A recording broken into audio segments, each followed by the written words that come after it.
दोस्तों नमस्कार। बहुत तेजी से बदली है बीते एक बरस में पूरी दुनिया।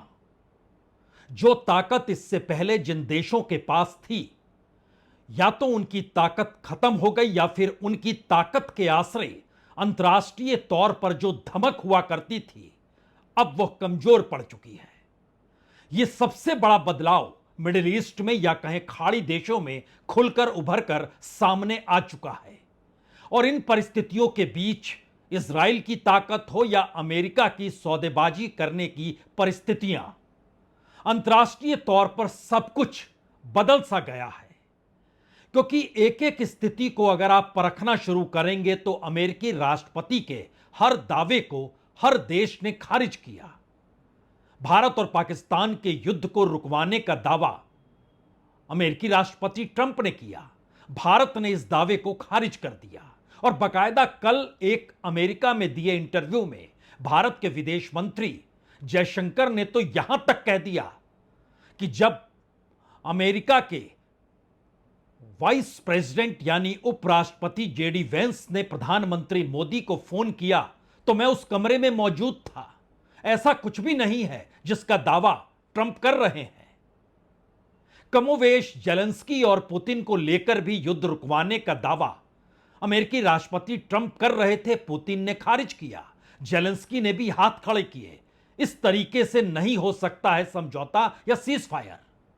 ईरान और इजराइल के बीच की युद्ध की परिस्थितियों में भी अमेरिकी राष्ट्रपति ट्रंप ने दावा किया।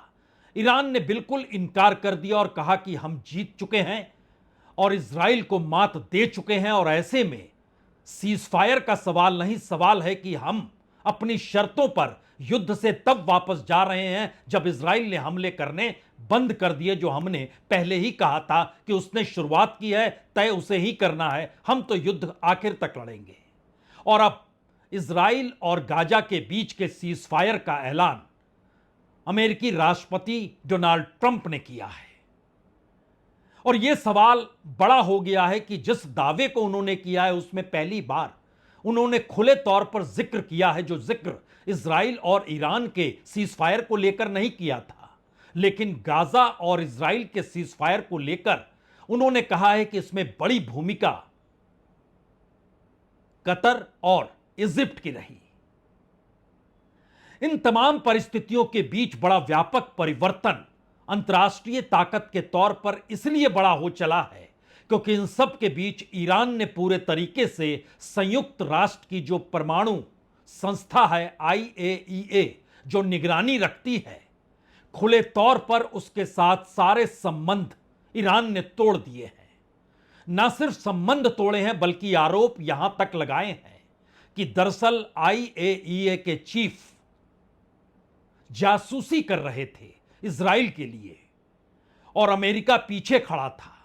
और जिस वक्त उनकी निष्पक्ष भूमिका होनी चाहिए, जब अमेरिका ने हमला किया ईरान के परमाणु ठिकानों पर, तब वो अपनी निष्पक्ष भूमिका के साथ नहीं आ पाए। दरअसल इन परिस्थितियों के भीतर ईरान क्या आने वाले वक्त में परमाणु ताकत के तौर पर नजर अब आ जाएगा? क्योंकि IAEA के साथ संबंध अगर पूरे तरीके से तोड़ दिए गए तो उसके बाद अगला सवाल यह है कि अब निगरानी कौन करेगा। और अगर ईरान अपने परमाणु हथियारों को बनाने की दिशा में बढ़ेगा तो क्या अमेरिका एक बार फिर हमला करेगा? जबकि इस परिस्थिति में पूरा मिडिल ईस्ट या कहें खाड़ी देशों के भीतर यह सबसे बड़ा सवाल रहा कि अमेरिका तो ठीक है, लेकिन इजराइल के साथ कौन कैसे खड़ा होगा। और यही वो वजह रही जिसमें कतर हो या इजिप्ट हो या सऊदी अरब ही क्यों ना हो, सभी ने अपनी भूमिकाओं को समझा कि दरअसल इस पूरे इलाके में अगर युद्ध, खास तौर से गाजा पट्टी के इलाके में जो इजराइल ने हमला किया और जो पूरे गाजा को तबाह कर दिया, और एक परिस्थिति नरसंहार सरीखी वहां पर नजर आने लगी। संयुक्त राष्ट्र के भीतर भी जब वोटिंग हुई तो पूरा यूरोप इजराइल के हमलों के खिलाफ था। यह अलग मसला है कि अमेरिका इजराइल के साथ वोटिंग में भी खड़ा रहा, भारत एब्सेंट हो गया। लेकिन सवाल सबसे बड़ा यह था कि जिस दौर में आर्थिक तौर पर समृद्धि पूरे खाड़ी देशों में आ रही है, वो कतर हो, वो बहरीन हो, वो सऊदी अरब हो, यूनाइटेड अरब अमीरात हो, वो इजिप्ट हो, तमाम जगहों पर परखें तो इन सब के बीच अगर युद्ध के हालात रहेंगे तो फिर उनके लिए परिस्थिति मुश्किल दर मुश्किल होती चली जाएगी। और जो परिस्थिति गाजा में हुई, और जब खुले तौर पर इजराइल यह कह रहा है कि हमास को उसने खत्म कर दिया, तो उसके बाद वहां रहने वाले लोगों पर वह जिस तरीके से हमला कर रहा है, उसको लेकर किसी ना किसी हालात में यह युद्ध रुकना चाहिए। तो क्या वाकई अमेरिका की भूमिका इस सीजफायर में भी नहीं है? और सबसे बड़ी बात यह है कि ईरान की ताकत जिस तरीके से बढ़ी है, उस ताकत के खिलाफ खाड़ी देशों के भीतर भी यह सवाल है कि वो कैसे इजराइल या अमेरिका के साथ खड़े हो सकते हैं। उन्हें युद्ध के खिलाफ खड़े होना ही होगा। इसीलिए ईरान और इजराइल के बीच भी जो मध्यस्थता की परिस्थिति थी, उसको कतर ने बाखूबी निभाया, या कहें चंद और देशों ने जो मिडिल ईस्ट के हैं, उन्होंने दबाव बनाया कि एक ऐसी स्थिति बननी चाहिए कि युद्ध खत्म हो। दो सवाल सबसे बड़े हैं। पहला सवाल तो यही है, क्या मिडिल ईस्ट के भीतर या कहें पश्चिम एशिया के भीतर इस वक्त ईरान सबसे बड़ी ताकत के तौर पर है? और किस तरीके से उसने IAEA के साथ संबंध तोड़े हैं, उसका कच्चा चिट्ठा हम बताएं उससे पहले हमें लगता है कि अमेरिकी राष्ट्रपति ने गाजा और इजराइल को लेकर जो युद्ध विराम का ऐलान करने के लिए बाकायदा एक सोशल मीडिया पे अपने ट्रुथ में लिखा और उसको एक्स पर डाल दिया, उसमें उन्होंने लिखा कि मेरे प्रतिनिधियों ने आज गाजा पर इजरायलियों के साथ एक लंबी और प्रोडक्टिव बैठक की। इजराइल ने 60 दिन के युद्ध विराम को अंतिम रूप देने के लिए आवश्यक शर्तों पर सहमति व्यक्त की है, जिसके दौरान हम युद्ध को समाप्त करने के लिए सभी पक्षों के साथ काम करेंगे। कतर और मिस्र के लोग जिन्होंने शांति लाने में बहुत मेहनत की, कतर और मिस्र का जिक्र खुले तौर पर अमेरिकी राष्ट्रपति ने किया।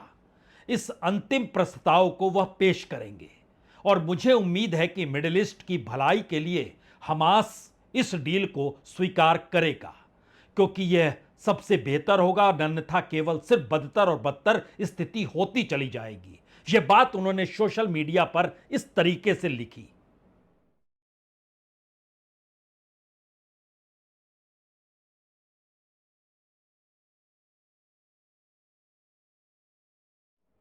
इसमें दो मत नहीं कि इजराइल ईरान के युद्ध के बाद इजराइल की ताकत पश्चिम एशिया में अब वैसी नहीं रही।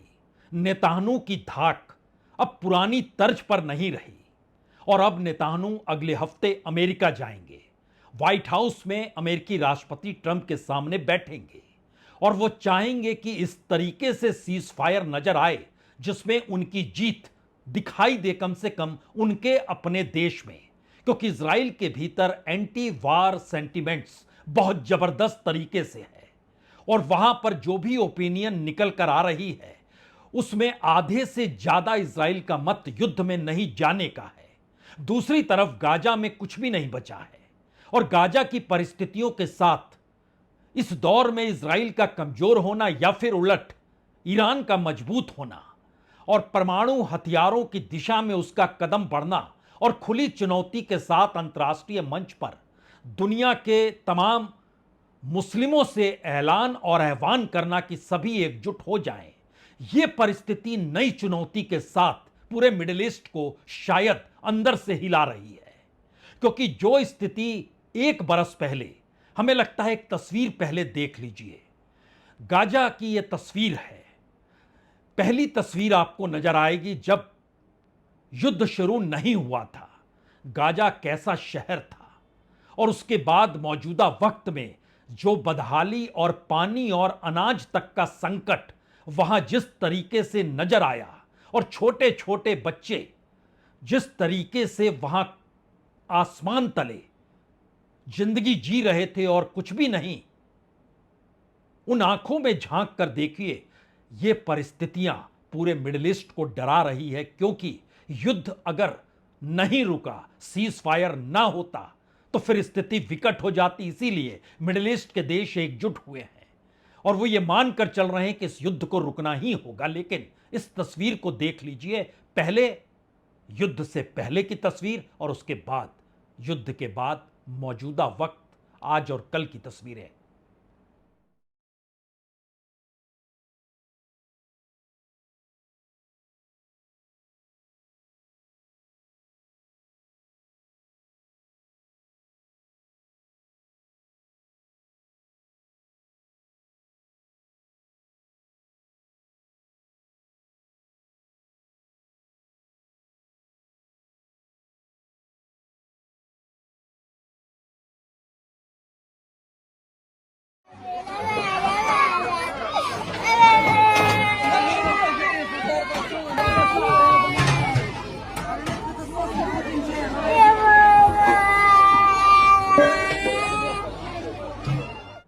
सब कुछ ध्वस्त हो चुका है। जिंदगी सिर्फ और सिर्फ रेंगती हुई वहां दिखाई देती है। कुछ भी नहीं बचा है। मिडिल ईस्ट के भीतर अगर एक इलाके के ये हालात हैं, तो फिर मिडिल ईस्ट की भव्यता का क्या मतलब होगा। और आने वाले वक्त में वो चाहे हमास हो, हिजबुल्ला हो, और इन सब के साथ ईरान की मौजूदगी जो इजराइल से अब दो दो हाथ करने के लिए हमेशा तैयार है। और अमेरिका ने भी चूंकि बम बरसाकर खुले तौर पर यह ऐलान कर दिया कि हमने उनके परमाणु ठिकानों को पूरे तरीके से नष्ट कर दिया है और अब वो दशकों पीछे चले गए हैं। लेकिन खुद पेंटागन की रिपोर्ट ने जब कहा कि दरअसल दशकों पीछे नहीं गए हैं, चंद महीनों पीछे गए हैं, तब यह सवाल बड़ा हो गया कि अब IAEA के जो कैमरे लगे रहते हैं, उसके जो निगरानी सदस्य होते हैं, अब उनकी भूमिका बड़ी हो जाएगी। लेकिन इन सब के बीच परमाणु निगरानी सहयोग IAEA के साथ पूरे तरीके से निलंबित किया जाता है, इसका ऑनलाइन ऐलान ईरान के राष्ट्रपति ने कर दिया और कहा कि अब ईरान कोई सहयोग नहीं करेगा IAEA के साथ। और जो ऑनलाइन वक्तव्य जारी किया गया उसमें एक एक चीजें सिंबॉलिकली नहीं बल्कि खुलकर बताई गई कि संसद ने एक कानून पारित किया, IAEA के साथ सहयोग निलंबित करने की उसने बात की। उसके बाद ईरान की संवैधानिक निगरानी संस्था ने इस पर मोहर लगा दी और अब ईरान के राष्ट्रपति ने खुले तौर पर कहा कि IAEA के साथ लंबे समय से परमाणु कार्यक्रम पर जो सहमति थी, हम उसे खत्म कर रहे हैं। लेकिन क्या सब कुछ सामान्य परिस्थिति में खत्म हुआ है? बिल्कुल नहीं, क्योंकि IAEA की संस्था जो है वो यूनाइटेड नेशन के साथ जुड़ी हुई है। यूनाइटेड नेशन में बड़ा प्रभाव अमेरिका का है। अमेरिका इजराइल के साथ खड़ा है। इजराइल ये लगातार कहता रहा कि परमाणु ठिकाने खत्म कर दिए गए और हम अपने मिशन में सफल हो गए। ईरान ने इन तमाम बातों से इनकार किया और इसीलिए जिस ऑनलाइन पर यह जारी किया गया कि हम अब समझौते को रद्द कर रहे हैं और निगरानी सहयोग निलंबित करते हैं, तो उसमें लिखा गया कि यूएस ने जब यानी अमेरिका ने जब हमला किया, उस समय यूनाइटेड नेशन के IAEA को वॉचडॉग की भूमिका में आना चाहिए था, लेकिन वह पूरे तरीके से खामोश रहा। परमाणु निगरानी के जो कैमरे लगे हुए हैं, अब हम उसे हटा रहे हैं और इजराइल अमेरिका के जासूस के तौर पर IAEA के प्रमुख राफेल ग्रासी काम कर रहे हैं। और ग्रासी जो ईरान जाना चाहते थे, इस वक्त ईरान ने रोक दिया, कहा ग्रासी की एंट्री अब मंजूर नहीं है। वो जासूसी का काम इजराइल के लिए कर रहे थे, उनकी जो भूमिका वॉचडॉग की थी वह उन्होंने नहीं निभाई। और इन सब के बीच एक अखबार ने यह भी छाप दिया कि ग्रासी को इजराइल का जासूस मानकर मुकदमा चलाना जाना चाहिए और उन्हें फांसी तक दे देनी चाहिए। हालांकि इसका विरोध ब्रिटेन, फ्रांस, जर्मनी तीनों ने कहा और ईरान को चेतावनी भी दी कि वह यूनाइटेड नेशन की परमाणु निगरानी संस्था के प्रमुख राफेल ग्रासी को लेकर इस तरीके की धमकी नहीं दे सकते हैं। और उन्होंने कहा कि हमारा पूरा समर्थन है, यानी यूनाइटेड नेशन की परमाणु निगरानी संस्था को लेकर ईरान अलग रास्ते है और दूसरी तरफ यूरोपीय कंट्री कहें या फिर नाटो कंट्री कहें या अमेरिका के साथ खड़े देश कहें, सभी इस वक्त दूसरी तरफ खड़े हैं। लेकिन अगला सवाल यही था कि उसी यूनाइटेड नेशन में जो गाजा का मामला आया था, उसको लेकर पूरा यूरोप गाजा के समर्थन में था और इजराइल के हमले के खिलाफ था। लेकिन नया सवाल यह आ गया, क्या इस पूरे इलाके में ईरान अब अपनी ताकत को और बढ़ाएगा? शायद इसीलिए इन सब के बीच यूरोपीय देशों ने कहा कि कम से कम आईएई के जो कर्मचारी वहां पर नियुक्त हैं वह सुरक्षित रहने चाहिए। लेकिन ईरान ने दूसरी तरफ पूरे सिलसिले को बताया कि किस तरीके से 2015 में परमाणु समझौता जो हुआ था वो दुनिया के इन्हीं ताकतवर देशों के साथ हुआ था और अगुवाई उस वक्त अमेरिकी राष्ट्रपति ओबामा कर रहे थे। और उन्होंने ही ईरान को कहा था कि यूरेनियम का 3.67% तक समृद्ध करने की अनुमति दे दी, जो कि एक परमाणु संयंत्र में ईंधन देने के लिए काफी होती है। लेकिन अगर आप हथियार बनाना चाहते हैं तो वो 90% होना चाहिए, यानी 90% की तुलना में 3.67% बहुत कम है, जो संभव ही नहीं है। और इस समझौते से ईरान के जो यूरेनियम भंडार थे उसको माना गया कि उसको कम कर दिया गया है, जो सेंट्रीफ्यूज के उपयोग को सीमित कर दिया गया है। और यह सारी बात कोई दूसरा नहीं, आईएईए के लोग ही कह रहे थे या उनके प्रेसिडेंट ही कह रहे थे। लेकिन जब ट्रंप पहली बार चुनकर आए 2017 में, तो 2018 में ट्रंप ने इस समझौते से खुद को अलग कर दिया और कहा कि पर्याप्त कठोर कदम और ज्यादा उठाने होंगे। उस वक्त इजराइल यह दबाव बना रहा था कि लगातार ईरान परमाणु हथियार बनाने की दिशा में है, तो ट्रंप ने समझौते से खुद को हटाया और कहा कि अब कठोर निर्णय लेने होंगे, क्योंकि ईरान के मिसाइल कार्यक्रम, उसके अपने आतंकवादी समूहों के लिए ईरान अगर हथियार बना लेता है तो यह संकट होगा। और बाकायदा इसकी रिपोर्ट में कहा गया कि ईरान 60% तक संवर्धन कर रहा है, जो हथियार ग्रेड स्तरों से चंद कदम दूर है। और परमाणु हथियार बनाने के लिए पर्याप्त यूरेनियम ईरान के पास है, कई परमाणु हथियार वो बना सकता है। हालांकि इन सब के बीच ईरान ने बार बार कहा कि उसका परमाणु कार्यक्रम शांतिपूर्ण उद्देश्यों के लिए है। लेकिन दूसरी तरफ आईएईए और पश्चिमी खुफिया एजेंसी और सीआईए तक ने कहा कि दरअसल 2003 तक एक संगठित हथियार कार्यक्रम तेहरान के पास था। लेकिन इसके बाद का सवाल इसलिए उलझाने वाला है क्योंकि इस पूरी प्रक्रिया के भीतर जब तक यह कार्रवाई पहल हो रही थी और जब तक अमेरिका ने हमला नहीं किया था, तब तक आईएई के साथ जो समझौता था, यानी 22 जून को अटैक होता है और 25 जून को पार्लियामेंट यह ऐलान करती है कि अब हम आईएई के साथ समझौता तोड़ेंगे, और वही प्रक्रिया होते होते यहां तक आ जाती है। यह सवाल अमेरिकी राष्ट्रपति ट्रंप से भी पूछा गया। रिपोर्टर का सवाल था दो। पहला सवाल यह था कि गाजा वार खत्म होगा, उन्हें भरोसा है? ट्रंप ने कहा बहुत भरोसा है, और नेतान्याहू भी शांति चाहते हैं, अगले हफ्ते वो आ रहे हैं, उनसे बातचीत करेंगे। दूसरा सवाल था कि ईरान को लेकर जो आप सफलता मिली, अब वो जिस रास्ते चल पड़ा है, तो आपको लगता है सफलता मिली? उन्होंने कहा नहीं, ईरान को लेकर हमने तो बहुत ढील दे दी है, उस पर जो प्रतिबंध भी लगाए थे। उनकी बातों को सुन लीजिए, जो मैसेज निकल कर क्या आता है। firm are you going to be with Netanyahu about ending the war in Gaza? Very firm, very firm. But he wants it too.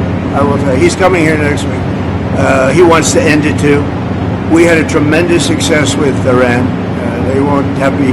Somebody said, when are you going to sign? I said, sign? They are so bombed out. Did you see the report issued this morning? The place was decimated. It'll be years before anybody even gets down there. So that's not a priority, but we'll have a report and we'll have whatever we want. We'll get whatever we want from Iran. And I think, and I hope they want to have a good country. You know, they have massive sanctions right now, biting sanctions. It's going to be very hard for them to do anything with those sanctions. And I look forward to maybe there'll be a time when we get along with them and they can rebuild their country. Is there a point where you tell them? अमेरिकी राष्ट्रपति ये कह तो रहे हैं कि दरअसल उनकी ही पहल है और भरोसा भी उन्हें है, चाहे वो ईरान को लेकर हो या फिर गाजा में अब सीज फायर को लेकर हो। लेकिन इसके आगे का सवाल यह है कि क्या वाकई इजराइल की जो ताकत इससे पहले काम कर रही थी, ईरान के ताकत होने के बाद या फिर इस युद्ध के बाद की परिस्थितियों में, क्या वाकई इस पूरे इलाके में नए बॉस के तौर पर ईरान की मौजूदगी नहीं है? और ईरान के सुप्रीम लीडर खामेनेई हो या फिर वहां के राष्ट्रपति ही क्यों ना हो, या वहां पर धार्मिक नेता ही क्यों ना हो, तमाम स्थिति ईरान को न सिर्फ ताकत के साथ बल्कि पूरे मिडिल ईस्ट को अब यह संदेश दे रही है कि वह इजराइल के साथ बिल्कुल खड़े ना हो। और दूसरा डर यह भी है कि अगर ईरान ने परमाणु परीक्षण इस दौर में कर लिया तो फिर मिडिल ईस्ट के देशों के सामने सबसे बड़ा संकट यह होगा कि क्या वाकई इस इलाके में अगर इजराइल और ईरान दोबारा टकराते हैं तो फिर उसकी जद में पूरा मिडिल ईस्ट आ जाएगा। इसीलिए मिडिल ईस्ट की तरफ से अब यह दबाव इजराइल को लेकर भी बनाया गया और अमेरिका पर भी बनाया गया कि रास्ता आपको सीज फायर का निकालना ही होगा, या फिर इससे हटकर ईरान जिस ताकत के साथ उभर कर आया है वो मैसेज पूरे पश्चिम एशिया के भीतर और इजराइल के सामने भी यह सवाल है कि कल को अगर अमेरिका उसके साथ खड़ा नहीं हुआ तब क्या होगा। क्योंकि यह संदेश अमेरिकी राष्ट्रपति ने राष्ट्रपति बनने के बाद अपनी पहली यात्रा में ही जतला भी दिया, दिखला भी दिया था, जब वो मिडिल ईस्ट के देशों के पास गए और कल तक जो आतंकवादी संगठन थे उस आतंकवादी संगठनों से हाथ भी मिलाया। अलकायदा से जुड़े हुए आतंकवादियों को साथ वो खड़े भी हुए, बातचीत भी हुई। लेकिन इस पूरी यात्रा के बाद वो इजराइल नहीं गए, यानी अमेरिकी राष्ट्रपतियों की यात्रा अगर मिडिल ईस्ट या पश्चिम एशिया में होती है तो आपको इतिहास में नजर बहुत कम आएगा या नहीं के बराबर आएगा कि कोई इजराइल ना गया और मिडिल ईस्ट के देशों में चला गया।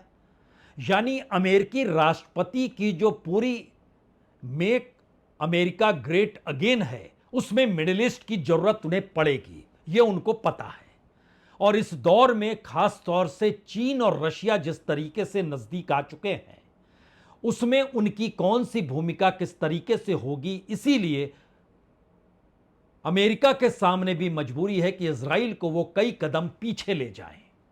और इजराइल इस हकीकत को जानता है कि अमेरिका साथ खड़ा नहीं होगा तो फिर वह उस इलाके में मुश्किल हालात में पड़ जाएगा, जिसका जिक्र ईरान ने यह कहकर किया था कि हम नक्शे से इजराइल को ही हटा देंगे। तो क्या एक बिल्कुल नए समीकरण इस पूरे इलाके में बन चुके हैं? इसको समझने के लिए हमें लगता है एक चीज और देखनी चाहिए। इस सीज फायर के ऐलान से चंद घंटे पहले व्हाइट हाउस के भीतर से जिस मानवीय पहलुओं का जिक्र किया जा रहा था और दूसरी तरफ जो अमानवीय पहलू गाजा में नजर आ रहे थे, तो सुनिए और देखिए, तब तस्वीर और साफ होगी। और अब वक्त सामने सबसे महत्वपूर्ण बैठक ब्रिक्स का होने वाला है, लेकिन पहले इस तस्वीरों को देखिए और सुनिए। That Hamas is responsible for the current situation in Gaza and use violence to interfere with aid deliveries to the people of Gaza who are in dire need of food and aid. This is what the president has asked for, which is a new approach for Gaza. There is a demand, understandably, for aid to get in. The GHF is doing that. And as we also, of course, decry loss of life and the violence that it continues. But that's why we do what we do, and we continue to work for a ceasefire as well. We are working to get aid in, at the same time still working for that ceasefire, still hoping to make the difference for Gaza. And of course, I think our action and the issues with Iran speak to our commitment to changing the Middle East so people can live in peace.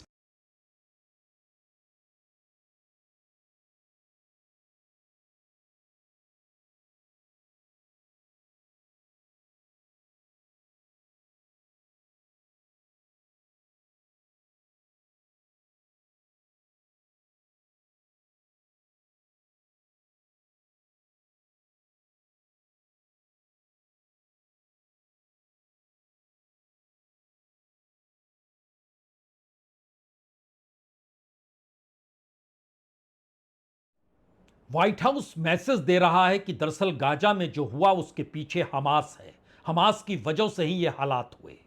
वहां के जो हालात हैं उसमें मानवीयता के तहत बाकायदा America हर सुविधा मानवीय तौर पर जो दी जाती है दे भी रहा है। और अब हमास को समझना है कि सीज फायर में वो कैसे साथ खड़ा होगा। और दूसरी तरफ के हालात इस दौर में गाजा में कौन से हालात हैं उसको साफ बतलाते हैं। यहां पर शायद अब आने वाले वक्त में दो बड़े महत्वपूर्ण रास्ते हैं। पहला महत्वपूर्ण रास्ता तो भारत से ही जुड़ा है, क्योंकि भारत के विदेश मंत्री जब कल अमेरिका में ये कह रहे थे कि इस युद्ध के दौर में जो भारत और पाकिस्तान के बीच था उसमें अमेरिका की कोई हिस्सेदारी भागीदारी नहीं रही और सीजफायर अमेरिका के कहने पर नहीं हुआ, यह मैसेज अमेरिका में बैठकर कहना और बतलाना खुले तौर पर अमेरिकी राष्ट्रपति ट्रंप को उस आईने को दिखलाना है जिसमें वो लगभग 2 दर्जन बार कह चुके थे। दूसरी बड़ी परिस्थिति है कि एससीओ की बैठक में जब पहलगाम की घटना का जिक्र नहीं किया गया, जो कि चीन में हो रही थी एससीओ की बैठक, और भारत के रक्षा मंत्री राजनाथ सिंह ने उस पर हस्ताक्षर करने से मना कर दिया, तो फिर वो बयान जारी नहीं हो पाया। और कल ही क्वाड की बैठक में बयान जारी हुआ तो उसमें टेररिज्म के खिलाफ भारत जिन बातों का जिक्र करता है उसका जिक्र किया गया। अब नया सवाल ब्रिक्स की बैठक का है जो 6 और 7 तारीख को ब्राजील में होनी है। और ब्रिक्स की बैठक में सदस्य के तौर पर चीन भी है, रशिया भी है और ईरान भी है और भारत के प्रधानमंत्री भी वहां पहुंचेंगे। तो क्या ब्रिक्स की तरफ से अब सवाल टेररिज्म से आगे की परिस्थिति न्यूक्लियर हथियारों को लेकर और ईरान को लेकर और ईरान और इजराइल के कन्फ्लिक्ट को लेकर और वार की परिस्थितियों को लेकर, गाजा के हालात को लेकर, क्या इन सब बातों का जिक्र होगा? और अगर कोई बयान जारी ब्रिक्स की तरफ से होता है जो इजराइल के पक्ष में हो तो फिर एक नई परिस्थिति इजराइल और अमेरिका के संबंधों को लेकर भी उभरेगी और मिडिल ईस्ट और पश्चिम एशिया के भीतर एक नए गठजोड़ को लेकर भी बनेगी और उस दिशा में अमेरिका अपनी ताकत का इस्तेमाल अब ब्रिक्स में बतौर सदस्य देश के तौर पर जरूर करना चाहेगा। इस त्रिकोण के बीच में कोई दूसरा देश नहीं बल्कि खुद अमेरिका और इजराइल के बीच की परिस्थितियां लाकर फंस गई है, जो बीते बरसों बरस से जिस कूटनीति के आश्रय इस पूरे मिडिल ईस्ट को अभी तक एक बैलेंस में रखने का जिक्र कर रहे थे, अब न्यू बैलेंस में इजराइल कहीं नहीं है और ईरान एक नए बॉस के तौर पर पूरे मिडिल ईस्ट में ताकतवर के साथ होकर उभर कर सामने आया है। इसके कुछ चिन्ह आपको अगर ब्रिक्स की बैठक में दिखाई देंगे तो इसका एक बड़ा हिस्सा अगले हफ्ते नेतान्याहू की व्हाइट हाउस में मौजूदगी जब होगी तब ट्रंप और नेतान्याहू के बीच की बातचीत भी मायने रखेगी। लेकिन इन दोनों से हटकर जो आखिरी सवाल है वह ईरान की वह ताकत है जिसके आश्रय इजराइल को सीज फायर गाजा के साथ करना पड़ा, इजराइल को पीछे कदम हटाने पड़े, अमेरिका को मानवीय मूल्यों का जिक्र करना पड़ा और मिडिल ईस्ट के देशों के सामने ये मुश्किल हालात थे कि अब इजराइल और अमेरिका के गठबंधन के रास्ते अपनी कूटनीति को वो नहीं देखेंगे बल्कि अपने क्षेत्र में शांति बरकरार रहे इसके लिए वह अमेरिका पर भी दबाव बनाएंगे और सीज फायर सामने है। बहुत बहुत शुक्रिया, बहुत बहुत शुक्रिया।